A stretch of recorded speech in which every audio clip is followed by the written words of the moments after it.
Friend, welcome back to my YouTube channel. आज हम लोग इस वीडियो में कक्षा 10वीं हिंदी गोदली भाग 2 के अध्याय एक जिसका नाम है श्रम विभाजन और जाति प्रथा और जिसके लेखक हैं भीमराव अंबेडकर। उस अध्याय का हम लोग इस वीडियो में क्वेश्चन आंसर करने वाले हैं। पिछले वीडियो में हम लोग ऑब्जेक्टिव क्वेश्चन कर चुके हैं, लेखक परिचय और पाठ परिचय कर चुके हैं। तो आइए चलिए शुरू करते हैं। फर्स्ट क्वेश्चन हमारे पास, लेखक किस विडंबना की बात करता है? विडंबना का स्वरूप क्या है? तो लेखक उस विडंबना की बात करता है जिसके कारण आज के समाज में जातिवाद क्या है, बहुत तेज़ी से आगे बढ़ रहा है। यानी कि लेखक जो है भीमराव अंबेडकर वैसी बात कर रहे हैं जैसी कि आज समाजवाद पार्टी में जो है, आज समाज में जातिवाद जो है वो बहुत तेज़ी से आगे बढ़ रहा है। लेखक का कहना है कि इस युग में भी कुछ लोग जातिवाद के समर्थक और उसके पोषक से बांधे हुए, यानी कि आज के इस युग में भी क्या है, तो लोग जातिवाद के पोषक यानी कि समर्थन से बंधे हुए, यानी कि जो जिस जाति का है उसी का पोशाक से बंधा हुआ है। जबकि विश्व के किसी भी समाज में जातिवाद आधारित श्रम विभाजन नहीं है, यानी कि ऐसा अब किसी भी, जबकि विश्व के किसी भी समाज में ऐसा नहीं है कि जिस जाति का है उसी आधारित उसको काम बांटा गया हो।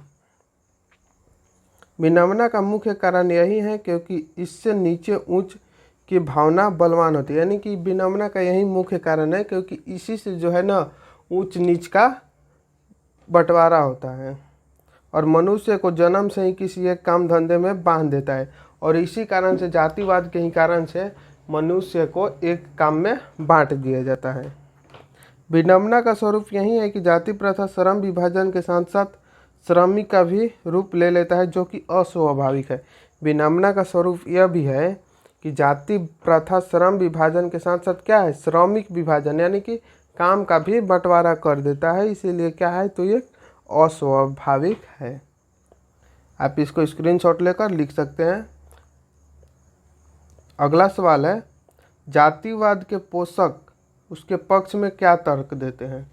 तो जातिवाद के पोषकों का कहना है कि आधुनिक सभ्य समाज कार्य कुशलता के लिए श्रम विभाजन को आवश्यक मानते हैं। ये ऑब्जेक्टिव क्वेश्चन में भी पूछा जाएगा कि जातिवाद के जो पोषक का यही कहना है कि आधुनिक सभ्य समाज जो है वो कार्य कुशलता को क्या मानता है, श्रम विभाजन को आवश्यक मानता है। जबकि जाति प्रथा भी श्रम विभाजन का ही एक रूप है, इसीलिए इसमें कोई बुराई नहीं है।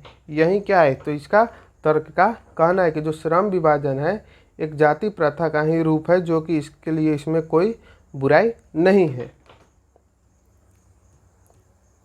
अगला सवाल है, जातिवाद के पक्ष में दिए गए तर्कों पर लेखक की प्रमुख आपत्तियां क्या है? यानी कि लेखक का जातिवाद के पक्ष में जो तर्क दिए हैं उस पर आपत्तियां क्या हैं?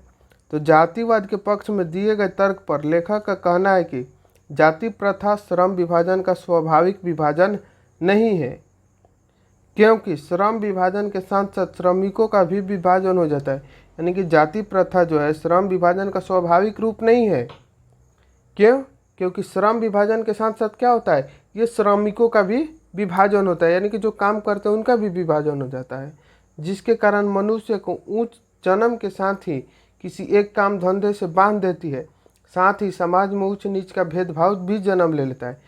यानी कि क्या करता है ना कि मनुष्य को जन्म से किसी एक काम धंधे में बांध देता है, जिसके कारण उच्च नीच का भी भेदभाव जन्म हो जाता है। सभी क्वेश्चन एक ही जैसा है, एक ही बात कहा गया है जाति प्रथा के बारे में, यानी कि जाति प्रथा जो है वो गलत था। श्रम विभाजन यानी कि मनुष्य जो काम है जिस लायक है जो उसके अनुसार उनको बांटना चाहिए था, लेकिन नहीं, यहाँ पर जाति के अनुसार। जब बच्चा पेट में रहता है तभी वो तय हो जाता है कि ये बच्चा आगे चलकर क्या बनेगा। इसके जो पीढ़ी दर पीढ़ी करता है वही इसको भी करना है, जो कि ये गलत था। अगला है, जाति भारतीय समाज में श्रम विभाजन का स्वाभाविक रूप क्यों नहीं कहा जा सकता? यानी कि जाति भारतीय जो है वो समाज में श्रम विभाजन का स्वाभाविक रूप क्यों नहीं कहा जा सकता? तो भारतीय समाज में जातिवाद के आधार पर श्रम विभाजन अस्वाभाविक है। यानी कि भारत में जो है जातिवाद के आधार पर श्रम विभाजन क्या है, तो अस्वाभाविक है, क्योंकि जातिगत श्रम विभाजन के रुचि अथवा कार्य कुशलता पर आधारित नहीं है। क्योंकि ये जो है ना जाति श्रम, ये मनुष्य की रुचि पर आधारित नहीं है, ये जाति पर आधारित है, यानी कि जो जिस जाति का है वही काम करेगा, ना कि उसका मन है दूसरा काम करने का तो वो दूसरा काम नहीं कर सकता, भले उसे भूखे क्यों ना मरना पड़े।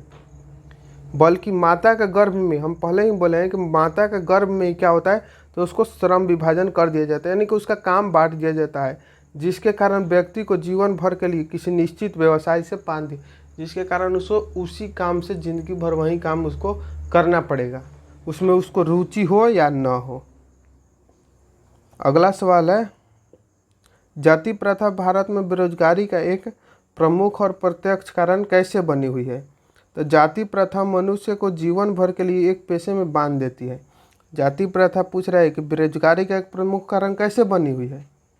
तो हम अभी बताए हैं कि क्या करता है, जाति प्रथा जो है मनुष्य के एक ही पेशा में बांध देता है। अगर उसको उसमें रुचि नहीं है तो वो काम कैसे करेगा, नहीं करेगा, तो इसीलिए क्या करेगा, वो बेरोजगार रहेगा, दूसरा काम चुनने का उसको अधिकार भी नहीं है।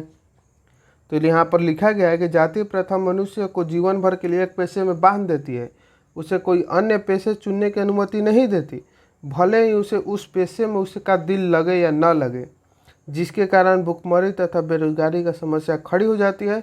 इस प्रकार जाति प्रथा भारत में बेरोजगारी का प्रमुख और प्रत्यक्ष कारण बनी हुई है। ठीक है, समझ में आ रहा है ना। इसको लिख लेना है और इसके बाद खुद से पढ़ना है, 2-3 बार पढ़ोगे खुद याद हो जाएगा सब। एक बार पाठ परिचय जरूर पढ़ना। ये भी हो गया, प्रत्यक्ष कारण बनी हुई है। अगला है 6 नंबर, लेखक आज के उद्योगों में गरीब और उत्पीड़न से बड़ी समस्या किसे मानते हैं और क्यों। लेखक जो है आज के समय में गरीब और उत्पीड़न से भी बड़ी समस्या किसको मानते हैं, तो किसको मानेंगे, जाति प्रथा को मानेंगे। लेखक आज के उद्योग में गरीब और उत्पीड़न से भी बड़ी समस्या जाति प्रथा को मानते हैं। इसका कारण यह है कि प्रथा में व्यक्ति की रुचि अथवा क्षमता की उपेक्षा की जाती है। व्यक्ति स्वेच्छा से कोई दूसरा पेशा नहीं अपना सकता। इससे स्पष्ट होता है कि आर्थिक दृष्टि से भी जाति प्रथा हानिकारक है। यह प्रथा मनुष्य की स्वाभाविक प्रेरणा, रुचि तथा आत्मशक्ति को दबाकर उन्हें अस्वाभाविक नियमों में जड़कर निष्क्रिय बना देता है। क्या करता है जाति प्रथा, तो उन्हें उस व्यक्ति के रुचि पर आधारित न होने के कारण उसकी उपेक्षा खत्म कर देता है और कोई दूसरा पेशा नहीं चुनने देता, जिनके कारण क्या होता है, तो भूखमरी और बेरोजगारी का समस्या पैदा होता है। अगला है 7 नंबर, लेखक ने पाठ में किन प्रमुख पहलुओं से जाति प्रथा को एक हानिकारक प्रथा के रूप में दिया है। तो लेखक ने पाठ में जिन प्रमुख पहलुओं को जाति प्रथा को एक हानिकारक प्रथा के रूप में वर्णन किया है वे निम्नलिखित है। कौन कौन है, आइए पढ़ते हैं।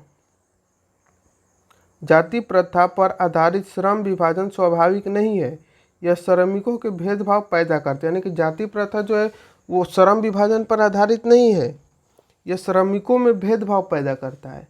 यानी कि वो दोनों श्रमिक जो अलग अलग काम कर रहे हैं वो एक दूसरे से नहीं, कि उसमें लिंग भेद और जाति प्रथा छोट नीच का उत्पन्न होता है। इस विभाजन में उच्च नीच का भेदभाव उत्पन्न होता है। अभी बोले हैं कि उच्च नीच का भेदभाव उत्पन्न होता है, जिससे सामाजिक एकता पर दुष्प्रभाव पड़ता है, जिसके कारण सामाजिक में क्या दुष्प्रभाव पड़ता है। यह श्रमिक विभाजन रुचि आधारित न होने के कारण श्रमिकों की कार्य क्षमता पर दुष्प्रभाव डालता है। ये श्रमिक जो काम करने वाले हैं उनके पर दुष्प्रभाव डालेगा, क्योंकि उनकी रुचि पर आधारित नहीं है।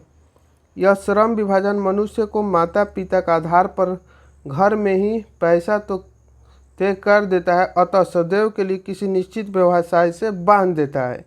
इसीलिए मजबूरी में इन कार्यों को करने के लिए व्यक्ति अपने उदासीन भाव से करते हैं। मजबूरन में उस व्यक्ति को उस काम को करना पड़ता है, मन उदास करके, दुखित भाव से, तो काम में मन नहीं लगेगा। सच्चे लोकतंत्र की स्थापना के लिए लेखक ने किन विशेषताओं को आवश्यक माना है।